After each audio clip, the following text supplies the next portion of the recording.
বনের দখল কে নিবে, কে হবে বনের প্রকৃত রাজা। তাই দুই সিংহ বন্ধু ছিল, তাদের ভিতরে শত্রুতা চলে আসলো। একজন ছিল একটু বয়স্ক আর একজন ছিল টকবগে যুবক। কিন্তু একদিন বয়স্ক সিংহকে কিছু বুনো কুকুর মিলে আক্রমণ করলো।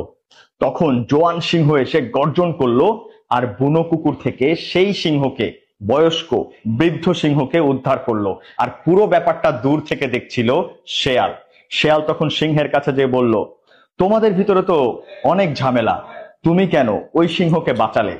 তখন জোয়ান সিংহ বলল, যখন বনের কুকুরেরা আক্রমণ করেছে সিংহকে, আমার স্বজাতিকে, তখন আমাকে বাঁচাতেই হবে। কারণ আজকে যদি আমার স্বজাতি এই কুকুরের কাছে হেরে যায়, পরবর্তী দিন ওই কুকুরের টার্গেট আমি হব।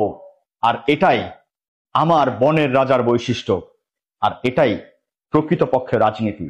তাই স্বজাতিকে যদি কেউ আক্রমণ করে আর আপনি যদি চুপ করে থাকেন, সেই স্বজাতি হয়তো বা আপনার শত্রু, তবে মনে রাখেন দ্বিতীয় দিন কিন্তু আপনার পালা।